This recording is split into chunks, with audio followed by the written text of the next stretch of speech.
Hello everyone, we are outside the Amex. We're just in a car park. We like doing videos in car parks, so we thought, why not? Let's do another one. So we're out the way. This is Scoring the Players. Ooh. Let's begin.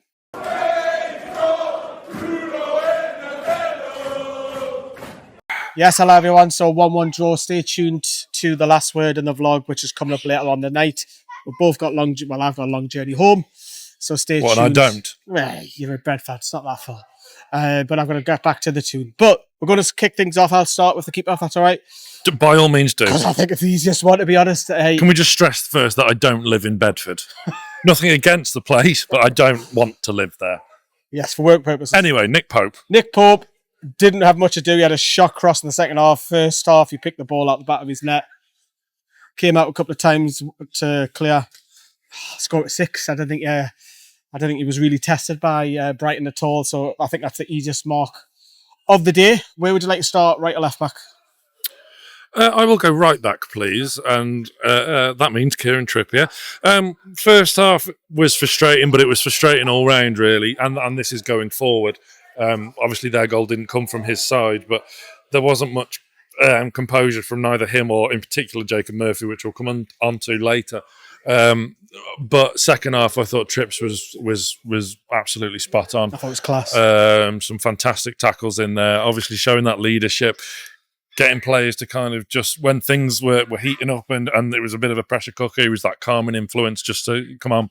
Composure, which is another thing we'll talk about. So Trippier,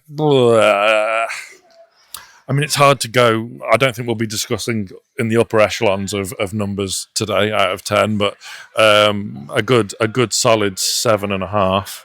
Oh, we're bringing these half points back again. You and Johnny, man. Honestly. All right, 8. Round it up. Give it an 8. I think he's a contender for me. Fabian Schar alongside him did okay. The goal's not coming from him. Obviously, it came from the left side. One shaky moment, wasn't there? But just a bit, mate. Yeah. But he kind of like fluffed it, didn't he? But he was all right. Couple of nice passes. I'll score him a 7. I don't think he's at fault for the goal. That's generous. Don't think he had a bad game. And his free kick kind of won the penalty, I suppose, didn't it? I was hoping Trippier would take that free kick, to be honest. But I'm going to score him a 7 because I think he did all right. Okay. Which leaves you on to Dan Burn.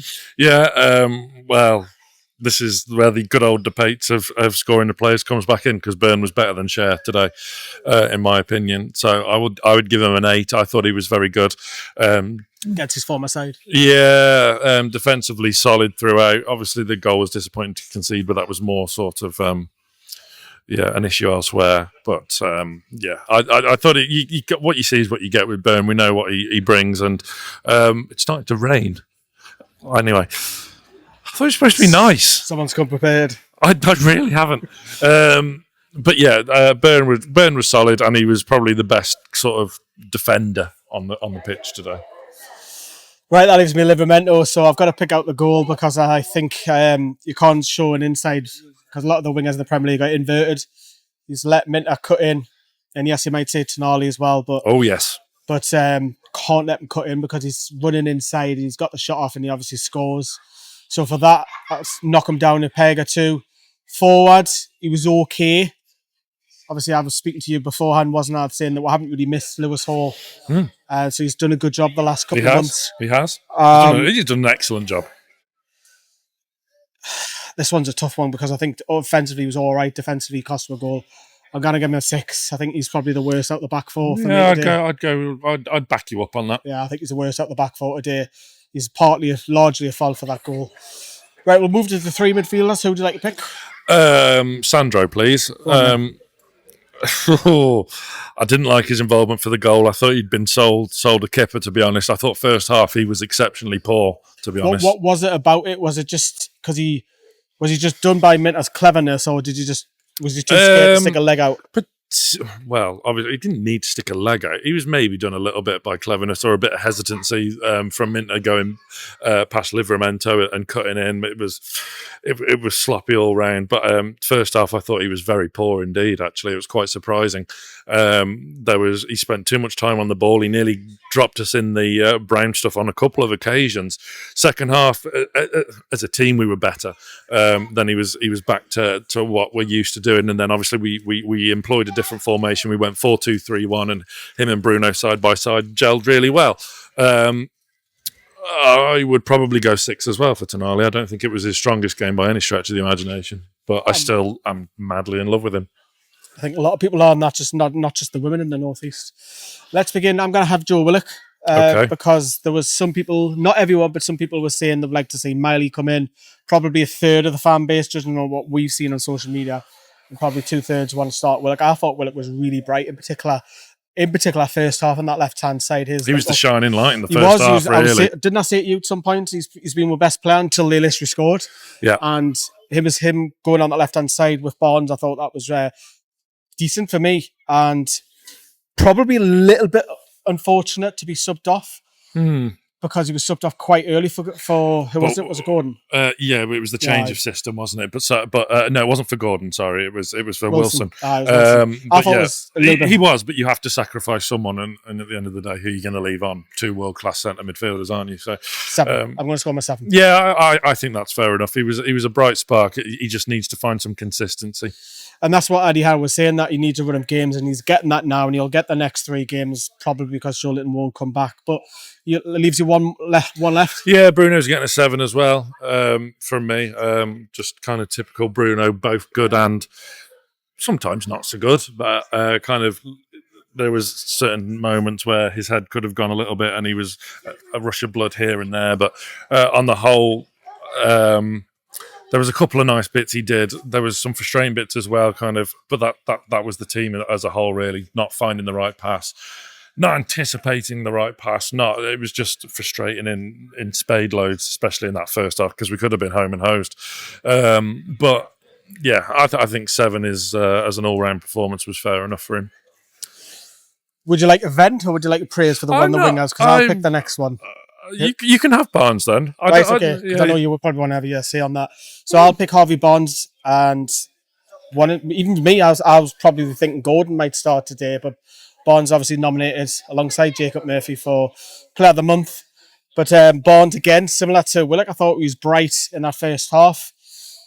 The one thing you get with Barnes is he always tries to make something happen, and he'll always try and get a shot off. Didn't as much today. He did have a chance in that first half, didn't he? But second half, he was moved over for the large part over on that right-hand side when the substitution with Gordon come on. Not as effective, I don't feel, over on that right-hand side. But I'll go 7 again one more time. I didn't think he had a bad game. I thought he had an all right. He was unlucky to be the one shipped off to the right. Yeah, because we were thinking of Gordon, weren't we, when we were coming on? Keep on, because I think Barnes, it's a good point, because you mentioned that sub was very early on. It was like 57, 58, something like that. So Barnes hasn't had a second half at left wing. He had a good first half, but I'll score him 7, which leaves you Murphy. Not his finest day, unfortunately. Just nothing really went for him. His crossing, his distribution was really poor. We got himself in some nice positions. He was played in behind the back line, and just being able to cross it in, and it didn't beat their first man every single time in that first half. He couldn't make anything happen. It was very, very frustrating. And then second half, he only lasted, 10 minutes? Well, he had that shot over the bar, didn't he? There was no composure whatsoever, and he blasted it high over the bar. And that was it. He was hooked immediately. Look, he's had a phenomenal season, but this is kind of where our kind of lack of squad depth, our frailties in that department kind of come to the fore when you need something to happen and when he's having an off day. Is he the worst player on the pitch then? Oh, yes, comfortably, unfortunately. But look, again, this is judged on his performance here today, not on his performances on a whole this season, because he's been absolutely phenomenal. But today, you're probably looking at 4 or 5. Go on then. He got in good positions. No, I'm going 4. It was really frustrating. Like, he had so many opportunities to get that ball across and to make something happen, but every time it couldn't beat the first man. Yeah. So it is. So we'll move on to the striker. Obviously, we didn't see loads of Isak. In particular, first half, we didn't see enough of him. Can we get him into the game a lot more? He was drifting out wide, pick the ball up. But when the pressure cooker is on and you need someone to step up to score that penalty, it was a beautiful penalty. Keeper's not saving it whether he goes left or right for me. It's right in the corner, right in front of us. But he's a goal scorer. He's clinical. Sometimes you might not see your goal scorers for 89 minutes. and then bang, they might pop up with an equaliser or a win in the last minute. I think that was the vibe I got with He'd Isak have been today. fuming at half time. Oh, He'd 100%. have been You need livid. serves. You can't go deep all the time or go out wide every time. But you got his No, penalty. he needs the service. And That's what I'm saying. He can't always come deep. And agree, you can't always go wide to get the ball, because that's what he gets labelled as Henry. Henry used to do that. Yeah, it was so frustrating for him that first hour, really. Didn't have many chances either, except from the penalty. So, who was the back heel? Was that Willock or was that? That was Isak. Oh, was that Isak? But it was couldn't really get out of his feet enough. They're both next to each other, wasn't it was. It was a frustrating day for him, but he'll be pleased he dispatched that penalty. When he has moments like that, he's ice in his veins. Yeah, 7 out of 10 for me. Substitution, Anthony Gordon. Anthony Gordon, immediate impact, wasn't it? Just when we were kind of a bit sluggish and kind of a bit just lackadaisical, and he injected life straight away. He added to that real bit of impetus that we were lacking, and obviously went down and won a penalty, which was since not overturned. It was given as a free kick.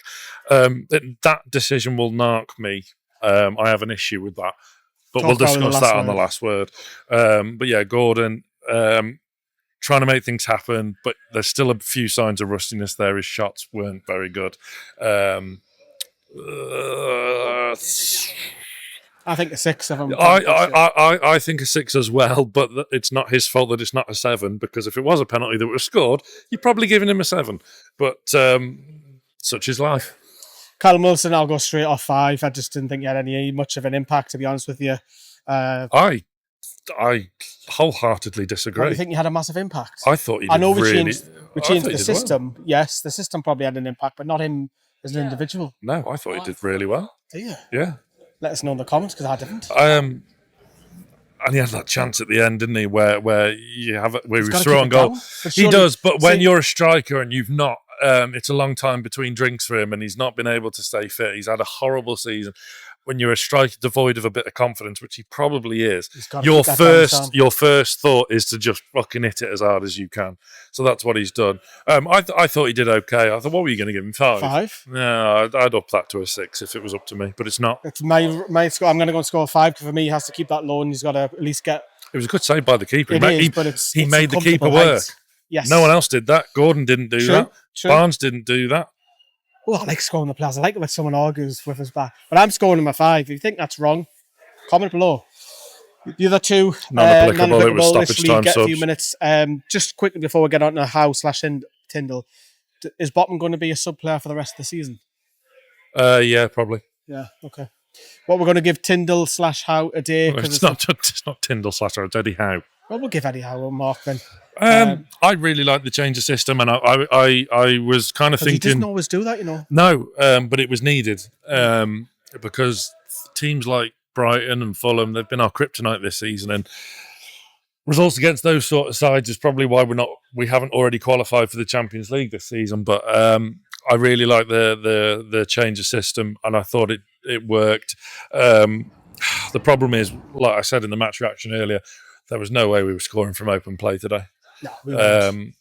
I mean, if we'd have gone with that sooner, and you have the chances dropping to Wilson and like that, for a longer period of game, I'd have been tempted to do that at half time. Actually, hook Murphy, bring Gordon on, and maybe hook Willock and bring Wilson on at half time. But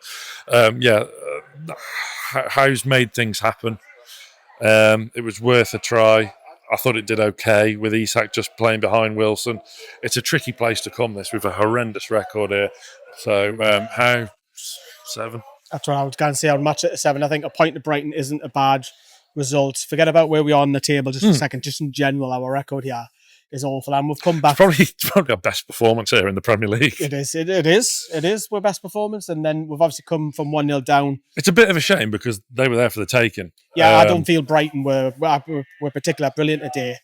It's similar how when we played them both at St. James's Park, that's probably me being disrespectful. They don't park the bus; they sit back and counter. Well, they did this with a long ball, didn't they? Yeah. Which was very un-Brighton-like. But there you go. That's our score in the players. Howe gets a 7.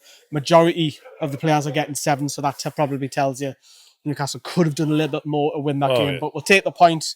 Of course, stay tuned for the last word with me and Sam. We'll be still here at the Amex